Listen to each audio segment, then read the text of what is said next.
Joint stock কোম্পানিতে আমাদের যে 12 এর সিলেবাসটা আছে সেই 12 এর সিলেবাসের মধ্যে ইকুইটি শেয়ার ক্যাপিটাল আছে, ডিবেঞ্চার আছে।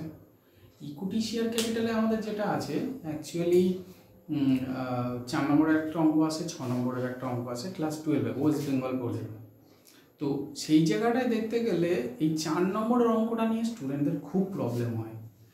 কেন প্রবলেমটা হয় এটা কিন্তু পড়িয়ে যতটুকু বুঝতে পারছি যে স্টুডেন্টরা এটাকে প্রথমত ভালো করে পড়েও না, ধরতেও পারছে না।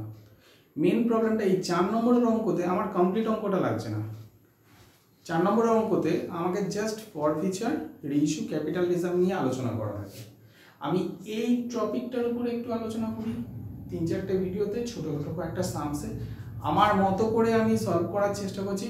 আমার মনে হয় সবাই বুঝতে পারবে, আর এইটুখানি বুঝতে পারলে অঙ্ক ডেফিনেটলি রাইট হবে। 4 নম্বরটা কনফার্ম হবেই হবে। দেখি কি হচ্ছে। মানে আমরা যেটা করছি ইকুইটি শেয়ার ক্যাপিটাল,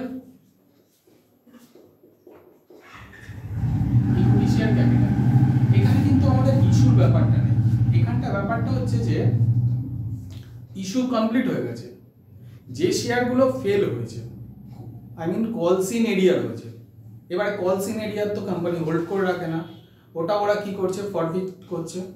ফরফিট করে আবার এক্সিস্টিং শেয়ার হোল্ডার কিংবা আউটার কাউকে ওটাকে সেল করছে। এবার ওখান থেকে সেল করছে, সেটাও অনেক রকম প্রসেস আছে। এক পারে করতে পারে, মানে দামে প্রিমিয়ামেও করতে পারে, ডিসকাউন্টেও করতে পারে। ম্যাক্সিমাম টাইম দেখা যায় যে যদি ফুললি কলড আপ হয়, মানে 10 টাকা শেয়ারটা 10 টাকা পর্যন্ত কলড আপ হয়েছে, I mean application, allotment, first call, final call, এই মিলিয়ে যদি 10 টাকা কল হয়ে যায়, সেক্ষেত্রে দেখা যায় বেশিরভাগ সময় 10 টাকা শেয়ারটা 8 টাকায় সেল করছে, বা 9 টাকায় সেল করছে, বা 7 টাকায় সেল করছে, মানে কমে সেল করছে। যদি কমে সেল করে সেক্ষেত্রে এই যে 10 টাকা শেয়ারটা কমে ছাড়ছে, যদি 8 টাকায় ছাড়ে তাহলে 2 টাকা আমার ডিসকাউন্ট হচ্ছে। তো এই ক্ষেত্রে কি হচ্ছে, কোম্পানির এই রিসেলের জন্য বা রিইস্যুর জন্য একটা এক্সট্রা অ্যামাউন্ট ওদের দাঁড়িয়ে থাকে। এই যে এক্সট্রা অ্যামাউন্ট যেটা দাঁড়িয়ে থাকে সেটা ক্যাপিটাল হিসেবে ট্রান্সফার হয়। মোটামুটিভাবে 3টে এন্ট্রি এখানটায় দেখা যায়, হয় 3টে এন্ট্রি হয় এই 4 নম্বরের অঙ্কতে। ন্যারেশন লাগলে চাইলো, না হলে দিলাম না, কিন্তু অঙ্কটা খুব সোজা। দেখি কি হয়। প্রথমত আমার ধরা যাক যে আমাকে এরকম একটা অঙ্ক দিল, বললো যে a limited forfeited 500 share at the rate of rupees 10 each, fully called up,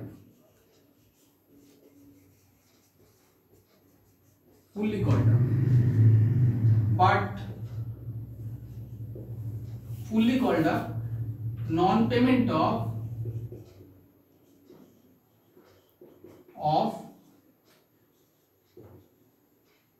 first call and final call of rupees 3 and rupees 2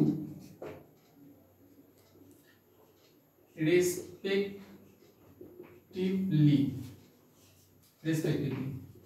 Those shares were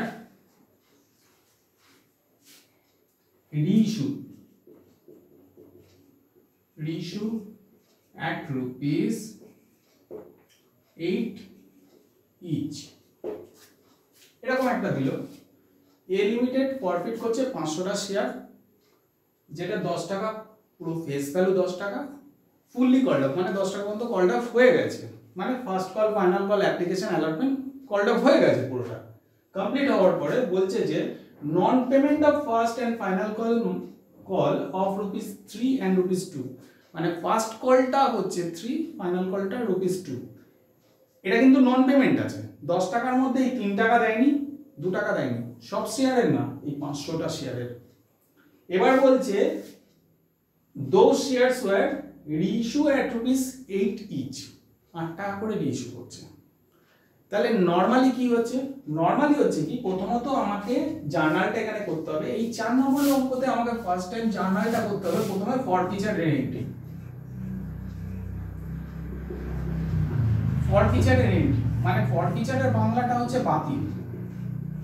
এই বাতিলটা আমরা করছি। বাতিল করতে গেলে কি করতে হচ্ছে, আমরা এতক্ষণ যে করেছিলাম মানে ফুল অঙ্কটা, এর আগে যখন ইস্যু হয়েছিল তখন ক্যাপিটালকে আমরা ক্রেডিট করেছিলাম।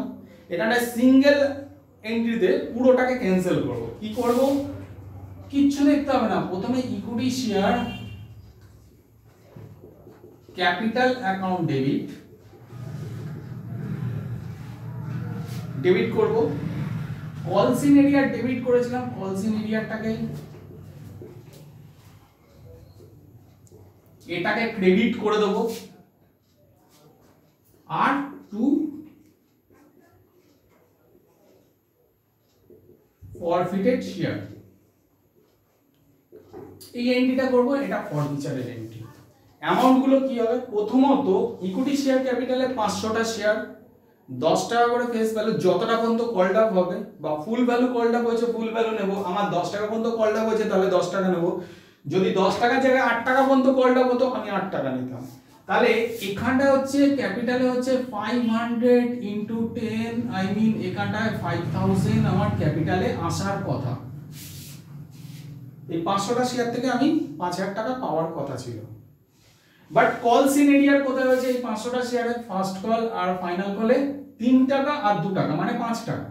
তার মানে 500 এর জন্য আমি 3 + 2, তার মানে 5 টাকা আমি পাইনি।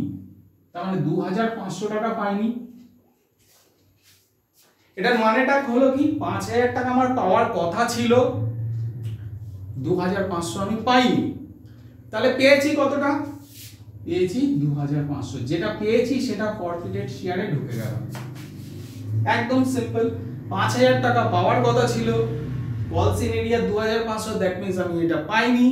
পেয়েছি কত, 2500। যে টাকাটা আমি পেয়েছি সেটা ফরফিটেড শেয়ারে আমার রয়েছে। তার মানে এই টাকাটা আমার কাছে আছে। এই টাকাটা আমার কাছে আছে, আমার কাছে বলতে এই লিমিটেডের কাছে আছে। এবার এই অবস্থায় আমি ওই টাকাটা পেয়েছি, ওটা আমার কাছে আছে। এই অবস্থায় শেয়ারটা আমি ফরফিট করলাম।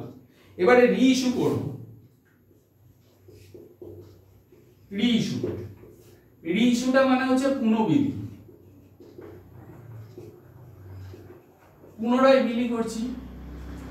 কি করছি, এটা রিইস্যু করতে গেলে একবারে বিক্রি করছি, সেক্ষেত্রে আমার কাছে টাকা আসছে, ব্যাংক অ্যাকাউন্ট ডেবিট হচ্ছে। ব্যাংক অ্যাকাউন্ট তো ডেবিট হবে টাকা আসলে। তারপরে কি হচ্ছে, এবারে ব্যাংকে আমার কত টাকা ঢুকবে, এই যে 8 টাকা করে যেটা রিইস্যুর অ্যামাউন্টটা আমাকে দিয়েছে, এই 8 টাকা করে ঢুকবে। তার মানে 10 টাকার শেয়ারটা 8 টাকায় ছাড়ছি, অবভিয়াসলি 2 টাকার ডিসকাউন্ট দিচ্ছি। এই যখন কম অ্যামাউন্টটা আমি এখানটায় দেখাবো forfeited share,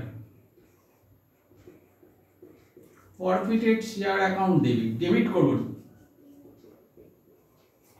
two equity share capital, equity share capital. কারণ আমরা সবাই জানি যে শেয়ার ইস্যু করলে শেয়ারের টাকাটা কোথায় যায়, আমাদের ক্যাপিটাল হিসেবেই তো ইনভেস্ট হয়, তাই না? তো এবার রিইস্যু করছি, টাকাটা পাচ্ছি, কতগুলো শেয়ারের টাকা পাচ্ছি, 500টা শেয়ারের টাকা পাচ্ছি। ক টাকা করে পাচ্ছি, 8 টাকা করে পাচ্ছি। ক্লিয়ার? এবার ব্যাপারটা হচ্ছে এই ক্যাপিটালে কত টাকা যাচ্ছে, 500টা শেয়ারে 10 টাকা করে আমার পাওয়ার কথা ছিল, 10 টাকাই তো ফেস ভ্যালু, এইটাই আসবে আমার। তাহলে 500 × 10 মানে 5000 টাকা আমার এটায় পাওয়ার কথা ছিল। বাট আমি পাচ্ছি কত, 4000 টাকা পাচ্ছি। 5000 টাকার মধ্যে 4000 টাকা পাচ্ছি, 1000 টাকা। তাহলে কি হচ্ছে, এটা থেকে এটা মাইনাস করলে 1000 টাকা আমার ডিসকাউন্ট হচ্ছে, ছাড় দিয়ে দিয়েছি। ডিসকাউন্ট মানে এটা রিপ্রেজেন্ট করতে পারি ইন শর্ট ফর্ম, এই ডিসকাউন্ট অ্যালাউড, আমি ছাড় দিয়েছি, এটা আমার কাছে খরচ হয়ে গেছে, ডেবিট হয়েছে না, ডেবিট হলে তো খরচা। তাহলে এবার ব্যাপারটা হচ্ছে রিইস্যুটা হলে কি হলো, bank account debit, ফরফিটেড share account debit, two equity share capital. এবার এটা দামে যদি হতো, মানে 10 টাকা শেয়ার 10 টাকা করে বিক্রি করতো, তাহলে bank account debit, two equity share capital হয়ে যেত।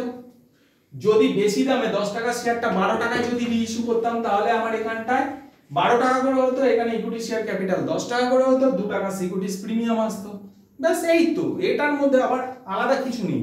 কোনো টাফই কিছু নেই। এক পারে হলে bank account debit two equity share capital, কমে হলে bank account debit ফরফিটেড share account debit two equity share capital, এখানটায় রেস্ট অফ দ্য অ্যামাউন্টটা ঢুকছে। বেশি দামে হলে সিকিউরিটিজ প্রিমিয়াম হতো, ওটাও আমি দেখিয়ে দেবো, সিকিউরিটিজ প্রিমিয়াম ক্রেডিট হতো, ব্যাস এইটুখানি। এবার ব্যাপারটা হচ্ছে এই যে ফরফিচার করে ইস্যু করে কিছুটা অ্যামাউন্ট আমাদের হাতে আছে, মানে কোম্পানির কাছে আছে, কার হাতে আছে? লিমিটেডের কাছে আছে। এবার শেয়ার ইস্যু করে যে এক্সেস অ্যামাউন্টটা থাকে, এই অ্যামাউন্টটা কি করবে? ক্যাপিটাল হিসাবে ট্রান্সফার করবে। ক্যাপিটাল ইস্যু করতেই তো এটা এক্সেস অ্যামাউন্টটা ফাউন্ড হয়েছে, তাই না? ক্যাপিটাল হিসাবে ট্রান্সফার করবে। এবার ক্যাপিটাল হিসাবে কতটা ট্রান্সফার করবে? এই যে আমি পেয়েছিলাম আগে 2,500 টাকা, এটা তো আমার কাছে ছিল, এটা তো আমার কাছে ছিল মানে এখনো তো আছে টাকাটা। আর এই 1,000 টাকাটা কি হয়েছে? ডিসকাউন্ট হয়েছে, মানে এটা আমার কাছ থেকে চলে গেছে, এটা খরচা হয়েছে, ঠিক আছে? খরচা হয়েছে। তাহলে আমার কাছে অ্যাকচুয়াল এখন কত টাকা আছে? এখন অ্যাকচুয়াল আছে এই যে 2,500 টাকা ছিল, এটার থেকে 1,000 টাকা খরচ হয়ে গেছে, 1,500 টাকা আমার কাছে রয়েছে। সেটা নিয়ে ক্যাপিটাল রিজার্ভের ট্রান্সফারটা কি হবে? ফরফিটেড share account debit, ফরফিটেড share account debit two capital reserve account. কি হবে? ওই 2,500 ফরফিচারে যেটা ডেবিট হয়েছে সেটার থেকে এই ক্রেডিট হয়েছে, আর এখানে যেটা ডেবিট হয়েছে এই দুটোর ডিফারেন্সটা আমি নিয়ে নেব, তার মানে 1,500 টাকা আমার ক্যাপিটাল রিজার্ভ হবে। ব্যাস এইটুকুনি, আর কিচ্ছু না। এক্সেস অ্যামাউন্ট থাকলে এরকমই হবে। আর যদি এখানে প্রিমিয়ামে ইস্যু হতো, প্রিমিয়াম হতো মানে আমার এখানে ফরফিচার শেয়ার আসেনি, তাহলে এই যে টোটাল অ্যামাউন্টটা এটাই ক্যাপিটাল হিসেবে ট্রান্সফার হতো। এটার মধ্যে প্রবলেম কি আছে? সবাই না পারার কি আছে? টেনশন নেওয়ার কিছু নেই, এটা ক্লিয়ার হয়ে যাবে। 4 নম্বর পুরোপুরি পাবো। ওকে, থ্যাংক ইউ।